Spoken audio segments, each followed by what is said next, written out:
Well, welcome back to Preparing for Israel, and this is Lesson 4. In this lesson, we're going to talk about what you will want to bring on your trip to Israel.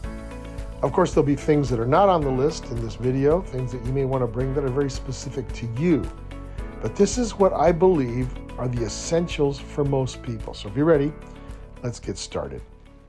Some of what you bring will depend upon the weather, which will vary a lot depending upon the time of the year that you go. The weather in Israel and in the Palestinian zone can be very hot in the summertime, cold, rainy, and even snowy in the wintertime.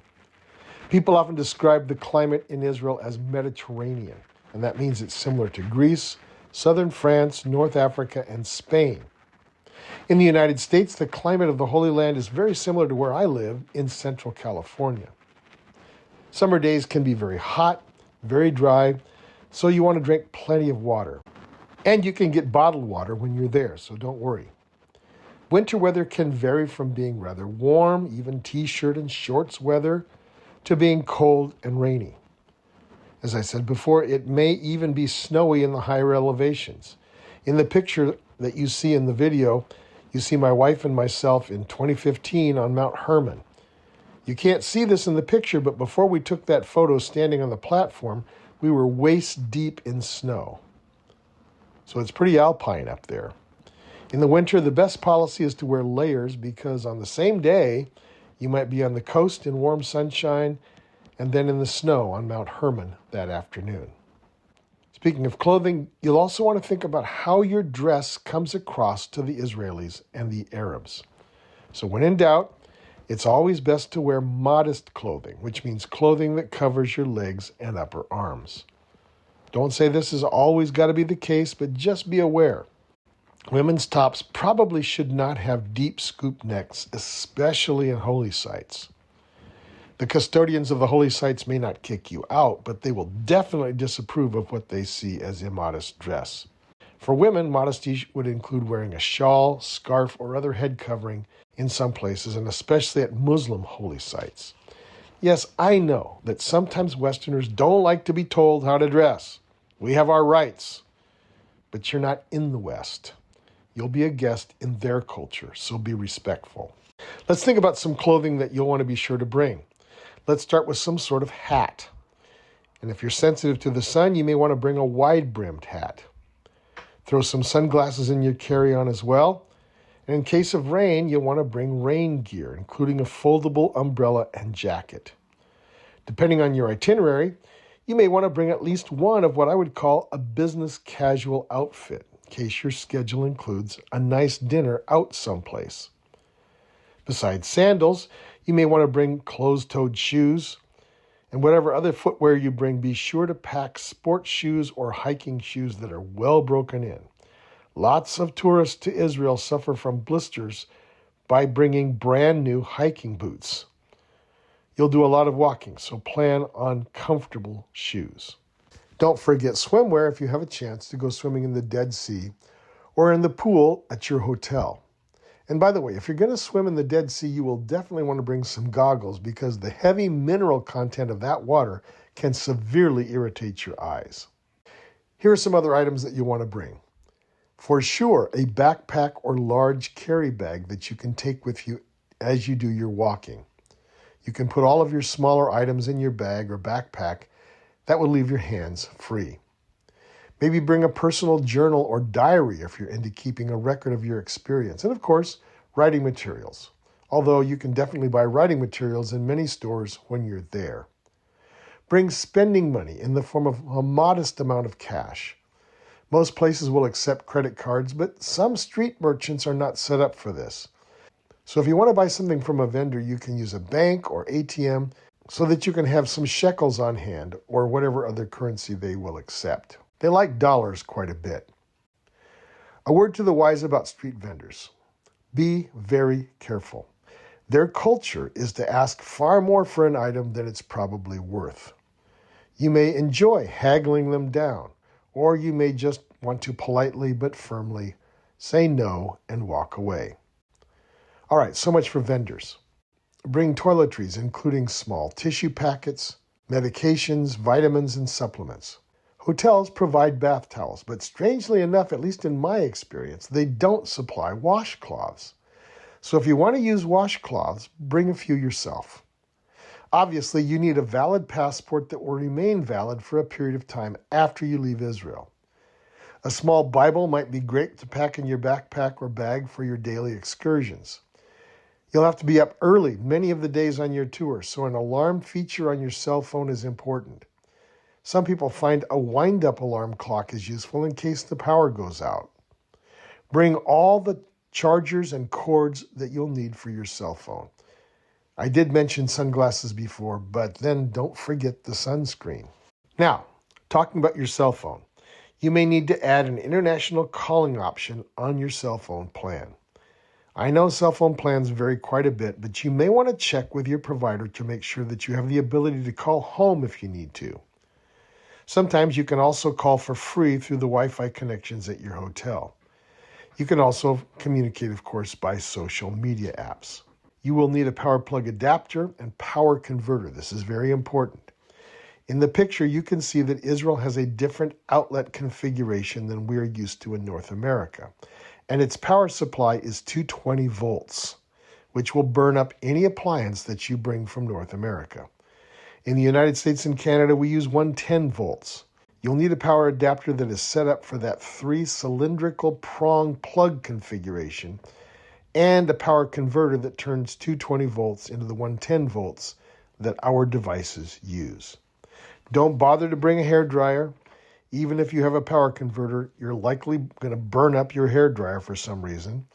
However, the good news is that many hotels supply hairdryers in their rooms.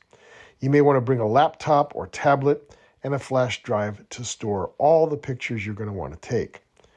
If you want pictures other than from your cell phone, of course, bring a camera and plenty of film or plenty of storage devices for those cameras. All right, let's talk about culture. You will be entering not just one, but several distinct cultures on your trip. For instance, you'll be entering modern Israeli culture, which tends to be very secular. Secular means non-religious. You'll also likely be around Orthodox and other religiously observant Jews. And you'll be around Arabs of different stripes. Some Arabs are Christians, others are Muslims. Remember, this is not your country or your culture. Don't expect them to just accept Western ways that may offend them. Most secular Israeli Jews are okay with Western ways, but the religious people are a very different story. Sorry to have to say this, but it doesn't matter if you disagree with their religion or aspects of their culture or their moral codes. You're on their turf, so you need to show some respect, within reason, of course. Otherwise, you may wear out your welcome very quickly. On my second trip, I was actually in a couple of situations that I wouldn't say were exactly dangerous, but they were certainly very tense. So just be aware that the things we take for granted could be offensive to Israelis or Arabs. Here's something else to think about. You're going to be visiting places mentioned in the Bible. Whenever you read the Bible, you are entering a cross-cultural experience. You're going back in time and across cultures. Often understanding the Bible means that you have to understand the culture and the times that the passage is set in. So the ability to transcend your own culture, your own perspectives, is vital. I threw that in for free, no extra charge. Something else on the subject of culture. In Israel, you will not only meet people from the region, but you'll meet people from all over the world. I remember standing in line at the Church of the Holy Sepulchre to see one of the different attractions there, and I was surrounded by people speaking some kind of African languages, other Asian languages as well. The people right in front of me were either speaking Russian or Polish. I couldn't tell which. You'll encounter people speaking Spanish, Portuguese, French, Japanese, and many other languages. So be prepared for a huge multicultural experience. On the other hand, don't apologize for who you are. Don't feel weird or out of place on your tour because Israel relies on the tourist industry. Many thousands of people from all over the world travel to Israel every year, so Israelis and Arabs are quite used to visitors. Here's an important don't. Especially in Arab culture, no matter how fascinating a person might seem to you, do not stare at people and especially do not look directly at Arab women. Then again, in most cultures, it's just rude to stare anyway. We've been speaking about Jews, and you'll definitely see a lot of Jewish people in Israel. But keep in mind that Jews are not a single cultural group.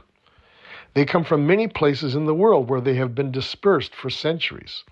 And Jewish people have different ideas of what it means to be Jewish. Most Israelis are secular, as I mentioned before, and that means they don't consistently practice the religion of Judaism. They're just ethnically Jews. But you'll find some very religious Jews as well, Orthodox, Hasidic, and others. You may be surprised to learn that there are a growing number of Messianic Jews in Israel. In other words, there are Jews who believe that Jesus is the Messiah, much like Christians do. Just in the last 30 to 40 years, Jewish immigrants from Eastern Europe have become followers of Jesus, and they worship in Messianic synagogues.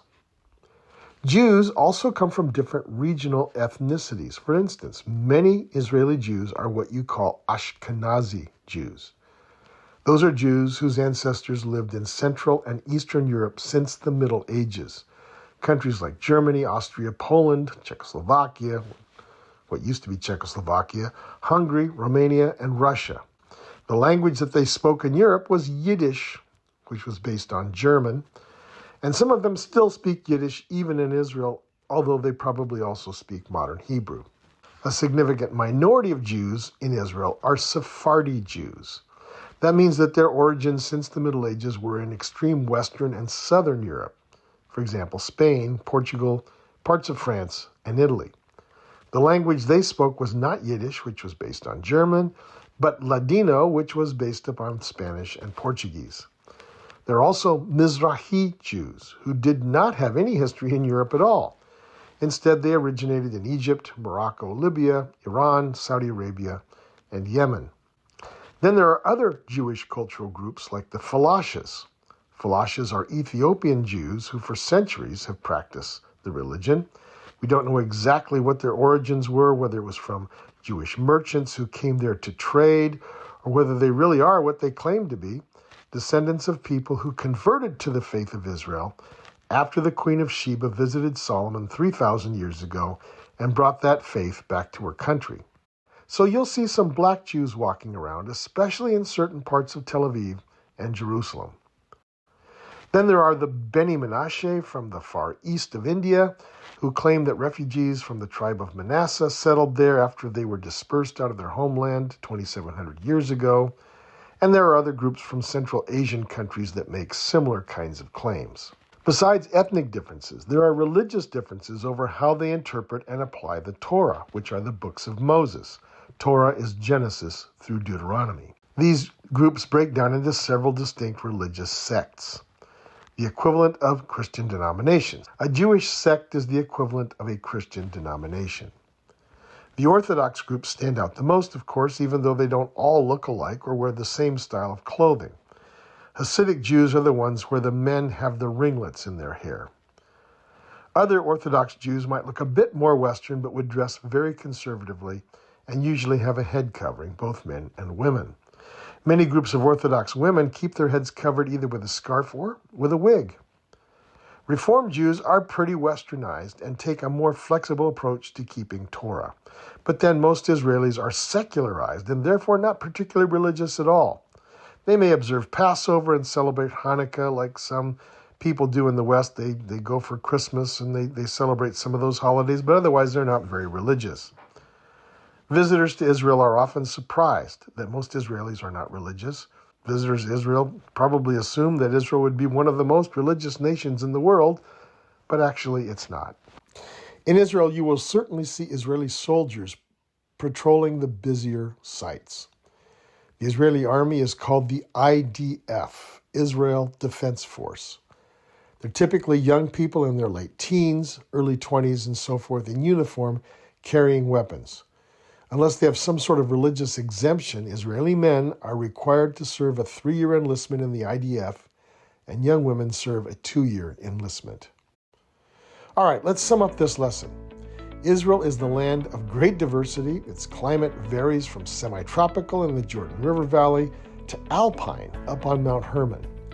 Its topography includes varied types of terrain, plains, hill country, and mountains. Its people come from many parts of the world that include Jews, Arabs, and others. As I've said before, you will have a rich cultural experience on your tour of Israel. That's enough for this lesson. I will see you in lesson 5.